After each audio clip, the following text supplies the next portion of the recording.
त्या शेवटच्या रविवारी आपण सगळेजण एकत्रित आहोत ना. तो स्तुतीस पात्र महान असा गौरवी परमेश्वर आहे. तो राजांचा राजा तुमचा आणि माझा कैवारी आहे. आणि तो प्रत्येक वेळ प्रत्येक क्षण तुम्हाला आणि मला घेऊन चालतो. आजच्या मनाने कविताची शास्त्रपाठ आहे, त्यासाठी माझ्यासोबत काढून घ्या. कलेसे कलासपत्र याचा 3रा अध्याय वचन 23, 24 आणि 25. कलेसे कलासपत्र याचा 3रा अध्याय वचन 23, 24 आणि 25. देवाचं वचन या ठिकाणी याप्रमाणे म्हणतं, आणि जे काही तुम्ही करिता ते माणसासाठी म्हणून करू नका, तर प्रभूसाठी म्हणून जीवे भावे करा. प्रभू पासून वतनरूप प्रतिफळ तुम्हाला मिळेल हे तुम्हाला माहित आहे. प्रभू ख्रिस्ताची चाकरी करीत जा, कारण अन्याय करणाऱ्यांनी केलेल्या अन्यायाबद्दल त्याला परत मिळेल. पक्षपात होत नाही. म्हणून आणि जे काही तुम्ही करिता ते माणसासाठी म्हणून करू नका, तर प्रभूसाठी म्हणून जीवे भावे करा. आपण प्रार्थना करूया. डोळे बंद करूया. शांत मनाने शांत चित्ताने देवाच्या जवळ जाऊया. पुन्हा एकदा हा क्षण परमेश्वराने तुमच्या आणि माझ्या जीवनात जोडून दिलेला आहे. पुन्हा एकदा ही वेळ परमेश्वराने, हा वर्ष, संपूर्ण वर्ष जेव्हा आपण देवाजवळ होतो, देवाच्या सानिध्यात होतो, त्यांनी त्याने चालवलं, त्यांनी वागविलं. तो दर वेळेस जेव्हा जेव्हा तुम्ही हाक दिली लेकरासारखं, जेव्हा जेव्हा तुम्ही रडला, तेव्हा तेव्हा तुम्हाला सांत्वना प्रदान करणारा तो महान गौरवी परमेश्वर आहे. आज धन्यवाद द्यायची वेळ आहे. आपल्या जीवनाद्वारे, आपल्या मनाद्वारे, आपल्या अंतःकरणाद्वारे, आपल्या वागणुकीद्वारे, आपल्या बदलण्याद्वारे, कारण की परमेश्वर बदलला, आपल्यालाही बदलणे गरजेचं आहे. त्याच्यानुसार वागणं, त्याच्यानुसार चालणं फार महत्वाचं आहे. धन्यवाद ते त्याच्या पवित्र चरणी जाऊया. आपलं जीवन त्याला समर्पित करूया. आपल्या मनाची तयारी करूया.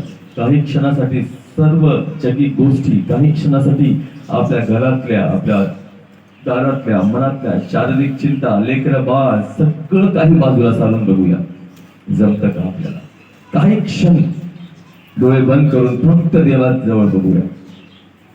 त्या महान सिंहासनाकडे बघूया, ज्या ठिकाणी परमेश्वर बसलेला आहे. हे 4 प्राणी त्याच्या अवतीभोवती आहेत. ते 24 वडील मंडळी त्याच्या सिंहासनाच्या अवतीभोवती बसलेली आहे.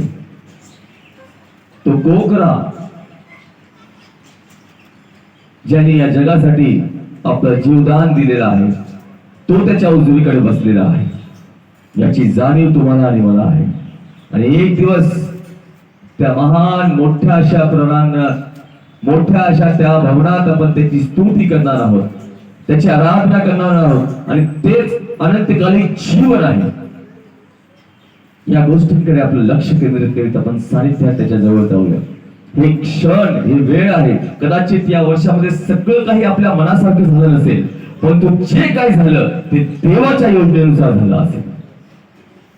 हालेलुया. धन्यवाद ते त्याच्या जवळ जाऊया. प्रत्येक गोष्टीसाठी देवाला धन्यवाद देऊ. Thank you Jesus. धन्यवाद के साथ स्तुति गाऊंगा, यीशु मेरे खुदा, उपकार तेरे हैं बेशुमार, कोटि कोटि स्तुति धन्यवाद. सगळे मिळून बोलूया. धन्यवाद कुछ बोलता है यीशु मेरे खुदा, उपकार तेरे हैं बेशुमार, कोटि कोटि स्तुति धन्यवाद.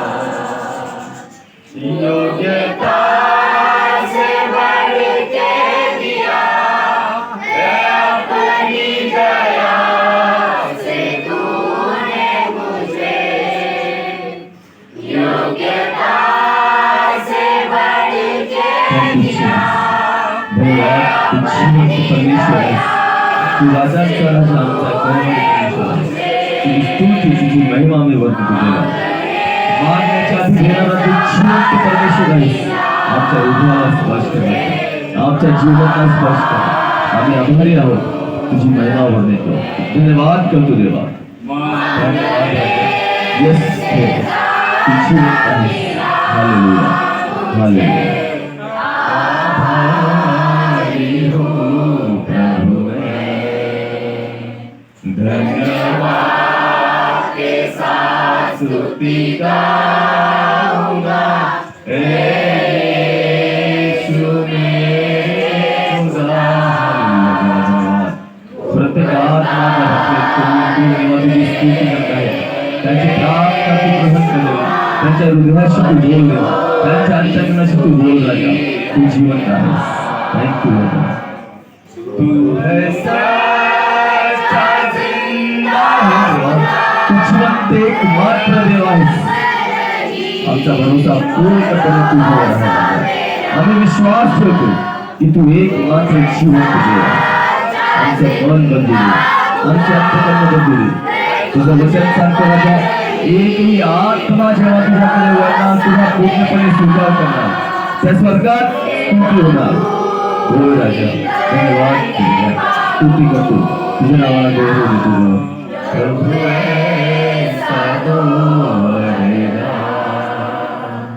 सेवा कोई करते पाऊरी राम. प्रभु साधो धन्यवाद के साथ स्तुति गाऊंगा. यीशु मेरे खुदा. उपकार तेरे बेशुमार. कोटि कोटि स्तुति धन्यवाद. कोटि कोटि स्तुति धन्यवाद. कोटि कोटि स्तुति धन्यवाद. देव, माझ्या मुखाचे बोल आणि माझ्या मनाचे विचार तुला ग्रहण योग्य असेल. माझ्या देवा, माझ्या दाता. आमेन, आमेन. Hallelujah, hallelujah. बोलो प्रभु यीशु मसीह की. जिवंत देव तुमचा आणि माझा रक्षण करता, ज्यांनी आजपर्यंत तुम्हाला आणि मला प्रत्येक क्षणी त्याच्या वचनांद्वारे मार्गदर्शन दिलेलं आहे. आणि आजच्या मनाकरिता आणि हा शेवटला देवाने आपल्याला जे वचन दिले आहे ते कलेसेकरास पत्र याचा 3रा अध्याय वचन 23, 24 आणि 25. 23वा वचन या ठिकाणी म्हणतो की आणि जे काही तुम्ही करिता ते माणसासाठी म्हणून करू नका, तर प्रभूसाठी म्हणून जीवे भावे करा. जे काही तुम्ही करिता ते माणसासाठी म्हणून करू नका, तर प्रभूसाठी म्हणून जीवे भावे करा.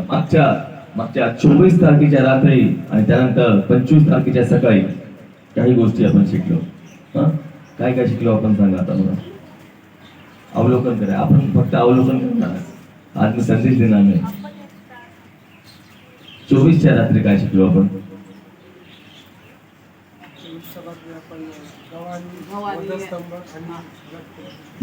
गव्हाणी काय आला. प्रकाश आला. तो प्रकाश वधस्तंभावर पडला. वधस्तंभातून रक्त वाहिण्यात आलं. प्रकाशमय रक्त, जेणेकरून तुमचं आणि माझं जीवन प्रकाशमय झाला पाहिजे. आपण अंधकारात होतो आणि वधस्तंभाद्वारेच, बरोबर आहे ना, पटते सगळ्यांना है ना. आपण अंधकारात होतो, त्या वधस्तंभाद्वारे जे रक्तमय प्रकाश बाहेर पडला, त्याद्वारे तुमचे आणि माझं जीवन प्रज्वलित झालेलं आहे. म्हणजेच आपण देवात आलो, म्हणजेच आपण ख्रिस्ताचा स्वीकार केला. आणि मग 24 तारखेला काय बघितलं आपण.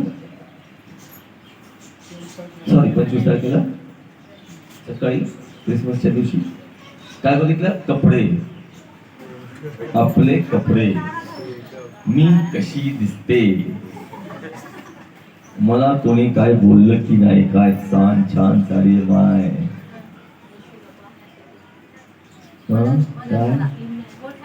येशूला पाहण्यासाठी 3 ज्ञानी आले ते 25 तारखेला. मलाही माहित नाही, मला भेटले नाही. तुम्हाला भेटलेच नाही, कारण की मी 3 न्यायालयाबद्दल काही बोललोच नाही. हा, कोण बोललो ते? व्हेरी गुड सुनबाई, शबाश.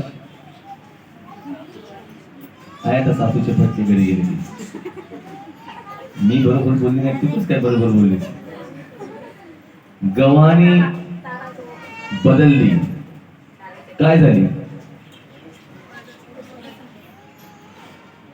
गव्हाणी त्याच्या वधस्तंभ झाले. देव बदलला, त्याच्या आधी मी हा दुसरा पॉइंट आहे. गव्हाणी बदलली, देव बदलला, मानव झाला. तो बदलला ना, तुमच्या आणि माझ्यासाठी बदलला. तो बदलून या जगात आला. तो देवासारखा आला नाही, तो मानवासारखा आला. जसा मानव जन्म घेतो त्याप्रमाणे आला. जरी पवित्र आत्म्याने मर्या गर्भरूप झाली, परंतु तो मानवासारखा त्याने जन्म घेतला. मानवासारखा रडत तो या जगात आला आणि तो गव्हाणी झाला. गव्हाणी जी तृप्त करते, गव्हाणी जी गरजांची पूर्तता करते. म्हणजे जी गरज होती असते जनावरांना, ती गरज जेव्हा जेव्हा जनावरांना भूक लागायची, गौशालेमध्ये ते गव्हाणी जवळ जायची खाण्यासाठी, ना. त्याप्रमाणे मानवाने गव्हाणी जवळ यावं, कारण की देव बदलून गव्हाणीत आला आणि गव्हाणी बदलली आणि वधस्तंभ झाली. आणि वधस्तंभ बदलला. ज्या काळामध्ये वधस्तंभाला बघितला, आज तुम्हाला जर फाशीचा फंदा दिसला तर तुम्हाला किती बरं वाटणार, तुम्ही किती आनंदाने टाळ्या वाजवता, है ना. हालेलुया, किती छान दिसलं, किती गोड फाशीचा फंदा आहे असं बोलतो आपण, नाही ना. तुम्ही एखाद्या वेळेस घराच्या बाहेर आहात आणि घरात आला, दरवाजा उघडला, तुमच्या पंख्याला एक लट फक्त फंदा लटकलेला आहे, त्याच्यात माणूस नाही, किती चांगलं वाटेल तुम्हाला. अरे वा वा वा, नाही काय होईल? अटॅक येते. काय कसं वाटेल इमॅजिन करा तुम्ही. मी जाणून बुजून सांगतो या विषय. तुम्ही ड्युटीवरून आला तर तुमच्या घरात असा फंदा लटकलेला दिसला फक्त, काय वाटेल? म्हणतात ना, जमीन पायाखालची जमीन सरकून जाईल. मजाक नाही चालत आपल्याला अशी, मजाक बी नाही चालत. त्या प्रकारची छबी किंवा त्या प्रकारचा प्रतीक त्या काळामध्ये वधस्तंभ होता. तुम्हाला सांगतो, आज जेवढ्या आनंदाने आपण वधस्तंभाला लाईट लावून सजवतो, गळ्यात कानात घालतो, मोठमोठे वधस्तंभ उभे करतो ना, लोक घाबरायचे वधस्तंभ म्हटले तर. जसं आता तुमच्या डोक्यात आलं ना, मी जाणून बुजून ते त्याचं उदाहरण दिलं तुम्हाला. कशाचं? फाशीच्या फंद्याचं जाणून बुजून दिलं. काही जणांचे चेहरे बदलले. काय बोलायला पाहिजे, का बोलू. त्या काळात वधस्तंभ म्हटल्याबरोबर असं वाटायचं लोकांना, अशी भीती वाटायची चेहऱ्यावर, असं डेंजर, असं निराशता यायची. कारण की वधस्तंभ हा मृत्यूचा प्रतीक होता. वधस्तंभ हा शिक्षेचा प्रतीक होता, पुरस्काराचा नव्हता. आणि त्या शिक्षेच्या प्रतीकाला तुमच्या आणि माझ्या देवाने पुरस्काराचं प्रतीक बनवलं. Hallelujah, hallelujah. आपल्याला अनंत जीवन पुरस्कारातच मिळालेलं आहे, बरोबर. त्याच्यासाठी आपण काहीच मेहनत घेतलेली नाही, बक्षीस म्हणून. कारण देवाने जगावर एवढी प्रीती केली की त्याने आपला एकुलता एक पुत्रेला, जेणेकरून जो कोणी त्याच्यावर विश्वास ठेवणार त्याचा नाश होणार नाही, परंतु त्याला अनंतकालिक सार्वकालिक जीवन प्राप्त होणार. म्हणून हा वधस्तंभ जो शिक्षेचा प्रतीक होता, हा पुरस्काराचा प्रतीक झाला. जो मृत्यूचा प्रतीक होता, तो सार्वकालिक जीवनाचा प्रतीक झाला. म्हणून त्याला आज आपण सजवतो. त्याला बघून आज आपल्याला भीती वाटत नाही. भीती बदलली कशात? आनंदामध्ये. हालेलुया. ज्या घरात वधस्तंभ दिसतो बाहेर आपल्याला आनंद वाटतो, बरोबर आहे की एंट्री करायला बरं वाटतं. मला तर बरं वाटतं. भीती वाटत नाही, त्याला आपलं आहे कोणतरी, आपलापणा वाटतो. करेक्ट आहे ना. बदल हा मानवी जीवनाचा फार महत्वाचा भाग आहे. देवापासून ते सुरुवात झालेला आहे. तो बदलत आला, इथपर्यंत पोहोचला तुमच्या आणि माझ्यासाठी. आणि हे बदल घडत असताना त्याची इच्छा एवढीच होती की त्यांनी त्याच्या रक्ताने तुम्हाला आणि मला बदलावं. करेक्ट. आणि जो प्रकाशमय रक्त ज्यांना नाव दिलं मी 24 तारखेला, जो प्रकाशमय रक्त त्या वरस्तंभावरून वाहण्यात आला, त्याद्वारे तुमचं आणि माझं जीवन अंधकारमय झालं पाहिजे. करेक्ट. मला बघायचं होतं सगळे झोपीत आहे की उघडलेले आहे. डोळे उघडून झोपता येतं बरं का.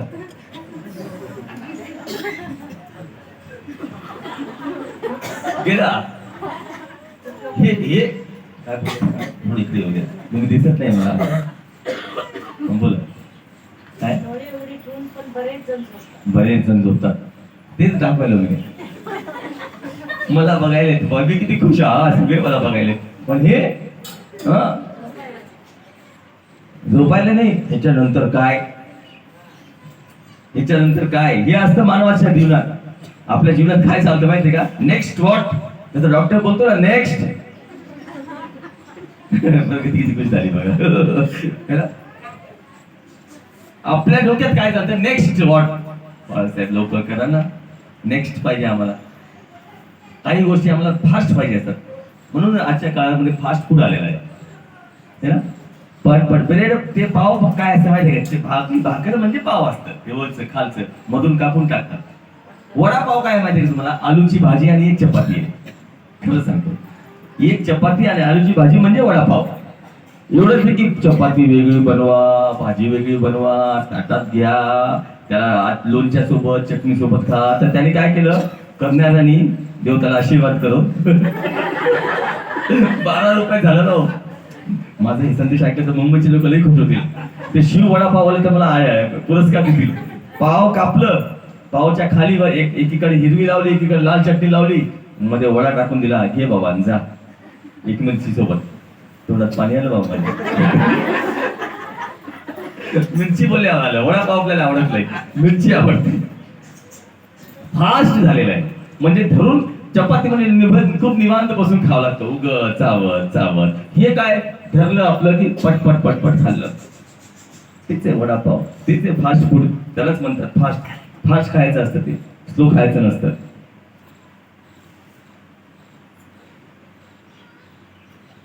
बदल घडत येतो आणि त्याची इच्छा होत. एवढं जे काही झालं, आपण जे डोळे बंद करून डोळे उघडून झोपताना त्याच्यासाठी मी विचारलं होतं. आपल्याला त्या वधस्तंभाद्वारे निघालेल्या प्रकाशमय रक्ताने प्रज्वलित, म्हणजे इंग्लिश मध्ये खूप सुंदर वाटते, इग्नाइट करणे म्हणजे पेटवणे. इग्नाइट करणे म्हणजे पेटविलं है ना. आपण 5 मेणबत्त्या इथे पेटवले, शांतीची, आशेची, प्रीतीची, आनंदाची आणि येशू ख्रिस्ताची. शेवटची कोणती असते, पांढरी, प्रभू येशू ख्रिस्ताचं जीवन. म्हणून 24 तारखेला, म्हणून मला ते पॉइंट 24 एकही चुकीचं वाटत नाही. 24ला प्रभू येशू ख्रिस्त प्रकाशच आहे जो या जगात गव्हाणीत आला. म्हणून आपण आपल्या गव्हाणीमध्ये, गव्हाणी कोणी काढली होती, गव्हाणी ठेवायची होती अजून 2 दिवस. साहेब, अध्यक्ष साहेब जाऊ द्या. तर तो प्रकाशच आहे, म्हणून ती बाहुली नव्हती ठेवली त्या गव्हाणे. प्रकाश जरी तो मानव रूप धारण करून आला, तो प्रकाश आहे जो प्रत्येकाच्या जीवनात जातो आणि गेला पाहिजे. आणि म्हणून आपण तारा लावला नाही यावर्षी. का?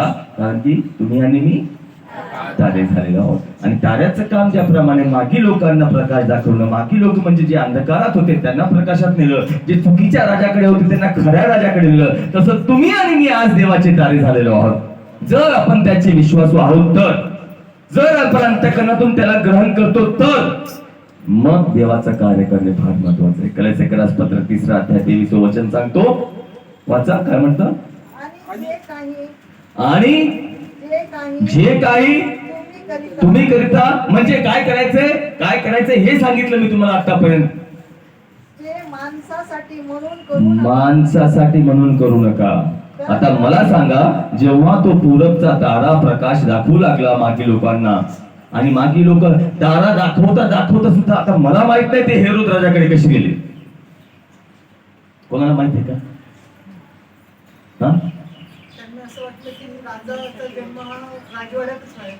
पण तारा तर होता ना. पण तारा थोडी हेरोदकडे गेला. हा बोला मिसाळ काय बोलले?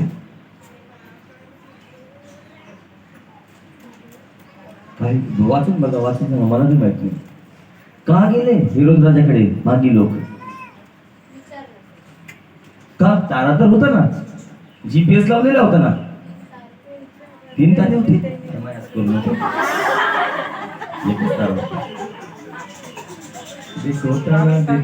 देखो तारे म्हणत नाही आपण, देखो तारा चमका है तारा, एकच तारा होता पुरा. का? वाच ना बेटा, वाच मग, तू स्वतः विचार कर, मला सांग मग. यहूदाचा राजाचा जन्मास आला आहे, तो कोठे आहे? ते हे जाऊन विचाराले त्याला, हेरोदला. त्यांनी पूर्व दिशेला माझा प्रश्न आहे, हेरोद कडे गेलेच का? तारा बघून दिशेला, तारा हेरोद कडे गेलाच नव्हता. बरोबर है नेल्सन साहब? बचपन से अपन सीखते हैं, मेरू सवाल आ रहा है, समझ में नहीं आ रहा क्या है कि नहीं. माकी लोक होते काय, त्यांनी ताराला पाहून राजाला नमन करण्यासाठी हे तुमच्यासारख्या माझ्यासारखे बाईकची किक मारून चालणारे थोडी लोक होते. बिचारे भाकरी घेऊन निघाले होते.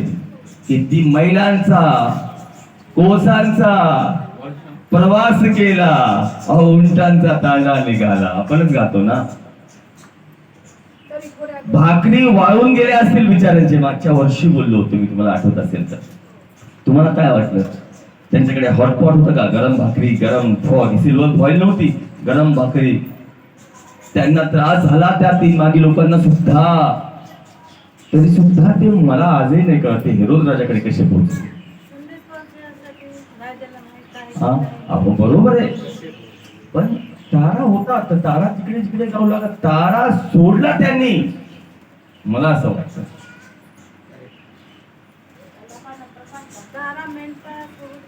नाही नाही नाही, तारा मेंढपाळासोबत नव्हता.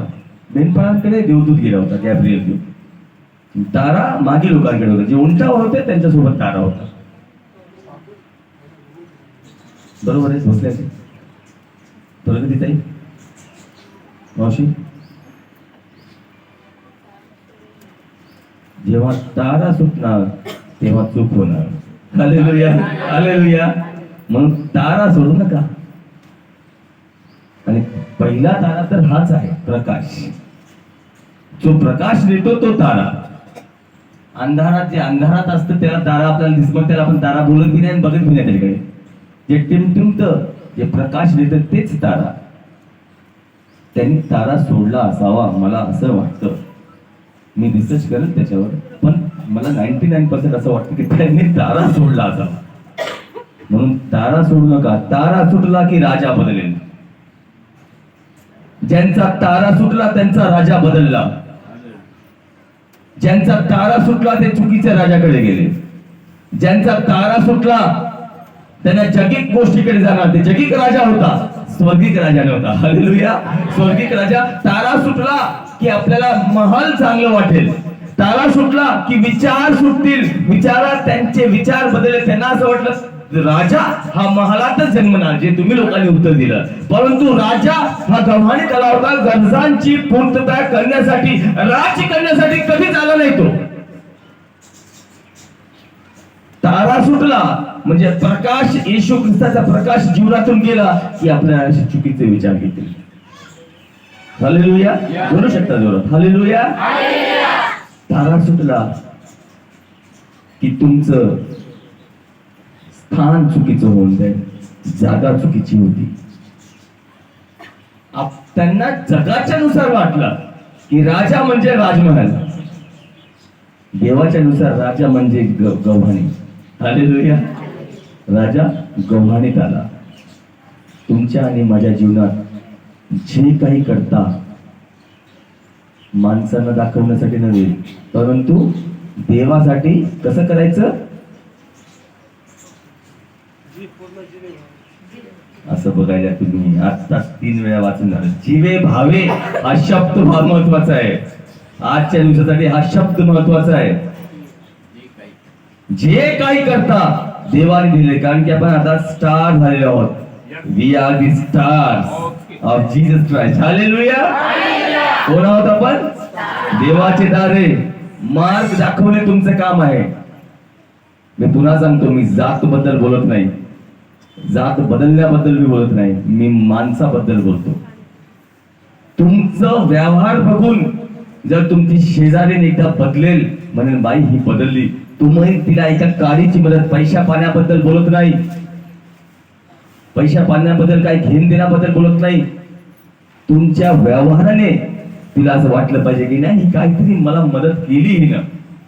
ती कृतज्ञता जेव्हा समोरच्या व्यक्तीच्या जीवनात येणार, त्या दिवशी तुमचा प्रकाश त्या व्यक्तीच्या जीवनात पडलेला हे समजून जा. हालेलुया. तेव्हा तुम्हाला खरा ख्रिस्त मिळाला हे समजून जा. आणि हे कधी होईल, जेव्हा तुम्ही त्या ताऱ्याचा प्रकाश जीवे भावे पसरवण्याचा प्रयत्न करणार. हा शब्द बोलतो, 5 मिनिटात या शब्दावर बोलल्याने संपेल. जीवे भावे म्हणजे काय तुम्ही मला सांगा. त्या मला माहित होतं. अंतःकरण म्हणजे काय तुम्ही मला सांगा.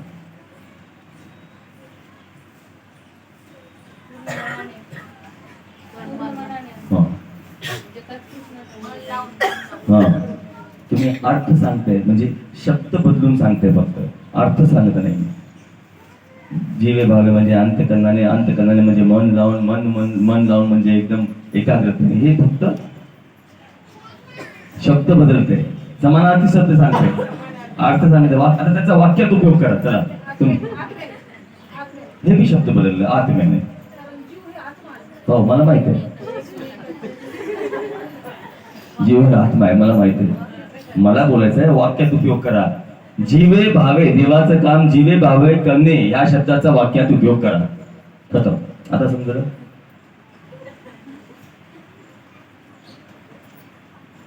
त्या कामामध्ये कासकुसर न करता कित्येकदा म्हणजे आपण हे बी करतो ना, नाव बोट ठेवून बरेच कार्य करतो. आपल्याला माहित आहे कसं करायचंय, पण आपण करत नाही. त्याची कारणे आहेत. लोक काय बोलतील, मला जमत नाही, माझ्याकडे वेळ नाही. जीवे भावे करणे म्हणजे त्या गोष्टीला प्राथमिकता देणे होय. जेव्हा एखादी गोष्ट आपल्या जीवे भावे असते ना, मग दुसरं सुचत नाही आपल्याला, ते झाल्याशिवाय.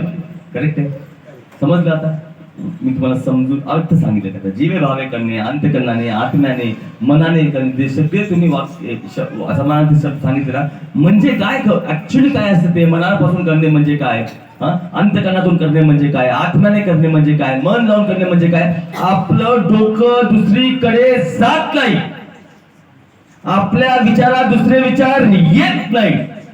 जोपर्यंत आपण ते काम संपुष्टात आणत नाही, तोपर्यंत आपलं लक्ष त्याच्याकडे असतो. मान्य करता की नाही करता, हो की नाही. आता मला सांगा, समजा उद्या तुम्हाला काहीतरी करायचंय, रात्री मला झोप येत नाही बरं का, खरं सांगतो. माझ्या डोक्यात तेच विचार चालतात, बरोबर आहे. वही दिमाग में चलते रहता हमारे, यार कैसा करूं, ऐसा करूं, क्या तैसा करूं का. कारण की अंतःकरण, आत्मा, मन, जीव, भाव सगळं तिकडे लागलेलं असतं. देवाचं कार्य आपण असं करतो का, हा प्रश्न आहे. आणि खतम. आमेन. संदेश वचन काय सांगतोय की देवाचं वचन माणसाला दाखवण्यासाठी करू नका, परंतु पूर्ण मनाने देव जीवे भावे देवासाठी करा. कारण की तुम्हाला त्याचं फळ मिळणार आहे. विरोधक असतील, विरोधकांचं ते नंतर मॅटर सोडून द्या, ते मुद्दा महत्वाचं नाही, हे महत्वाचं आहे. समजलं आता जीवे भावे म्हणजे काय. प्राधान्य देऊन दिवस रात्र तेच विचार आपल्या डोक्यात राहणे, हे कशाच वाटतं, देवाच्या कार्याबद्दल. मग माझा प्रश्न आहे, आपण तसं देवाचं कार्य 2024 मध्ये केलेलं आहे का. तुम्ही स्वतःला विचारा, मला उत्तर नाही पाहिजे. सुरुवात केलेली आहे. तुम्ही स्वतःला विचारा, मला उत्तर पाहिजे नाही.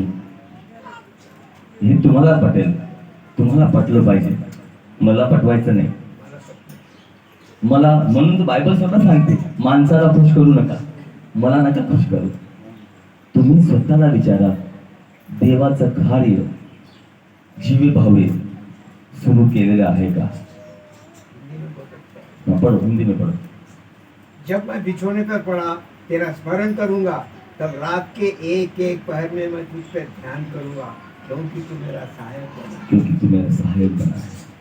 दिवस रात्र जेव्हा आपण देवाच्या आणि देवाच्या कार्याचा विचार करतो, खरं सांगा मला, आपण दिवस रात्र देव आणि देवाच्या कार्याचा विचार करतो का.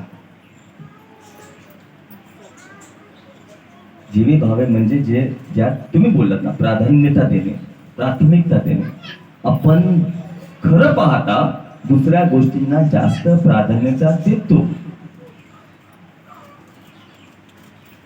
ज्या दिवशी एकच सेंटेन्स बोलतो, कारण की मी बोलत राहील तर बोलत राहतो, आत्मा प्रेरित करीत राहतो, एक सेंटेन्स बोलतो आणि समजतो.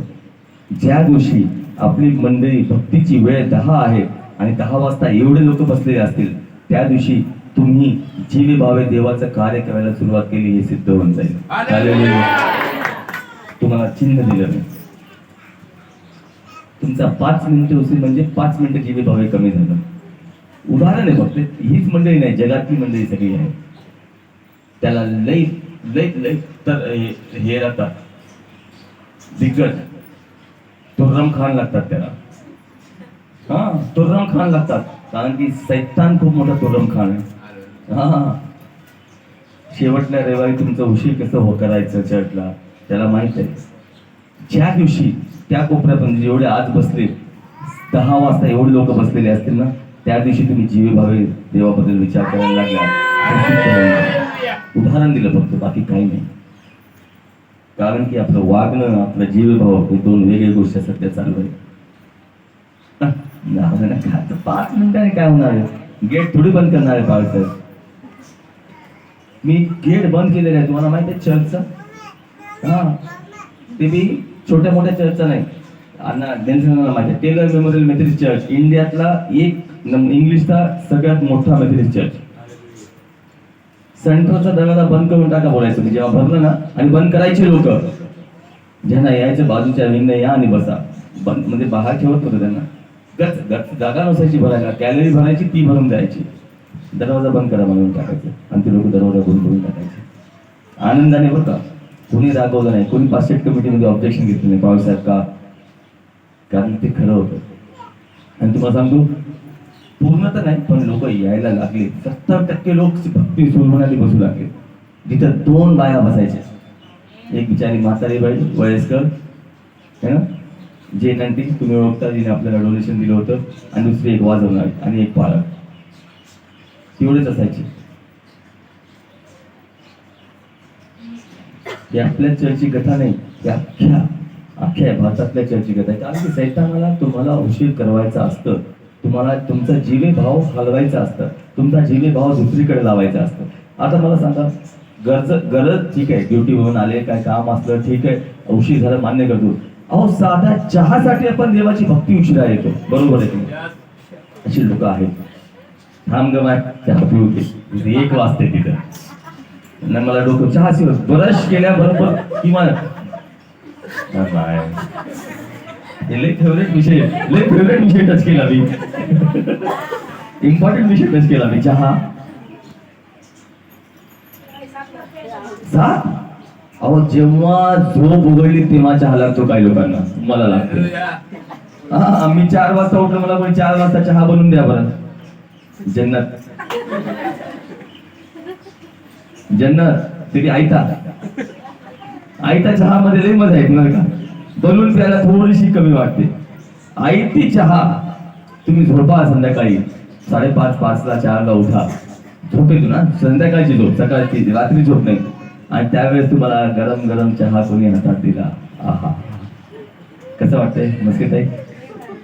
मी चहाच पिला पाहिजे असं बोलू नका. मला तर लई बरं वाटतं. आयता सकाळ स्वतः उठा, गॅस लावा आणि ते साखरपत्ती टाका, बनवा आणि प्या, त्यात मजा नाही.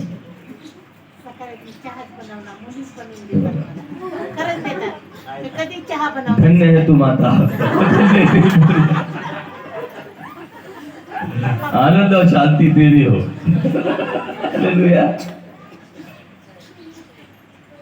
उदाहरण दिलं फक्त साध्या चहा पिण्यासाठी. मग चहा प्यायचं तर लवकर उठा, मग नका पिऊ असं बोलत नाही. मी 3 वेळेस पिऊन आलो, नाही पिलं असतं मी 3दा पिलो सकाळपासून. मग इकडं उशीर होत आहे, सांगायचं उदाहरण बघा, इकडं उशीर होत आहे आणि इकडं तुम्ही चहा, हिंदी में अच्छा है चाय की चुस्की अगर ले रहे हो, मग तुम्ही जीवे भावे करायला अजून वेळ आहे. डोळे बंद करूया, शांत मनाने देवाजवळ जाऊया.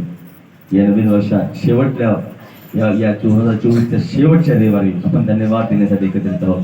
देवाला धन्यवाद देऊया आजच्या प्रकाशमय वचनासाठी जे त्यांनी आम्हाला दिलं की देवा आम्ही तुला प्राधान्य देऊ 2025ला. हालेलुया. देवा तुझं कार्य आमच्या जीवनात सर्वप्रथम आम्ही ठेवणार. आजच्या नंतर आम्ही बलिदान करू. आमची झोप, आमचा वेळ, आमचा पैसा,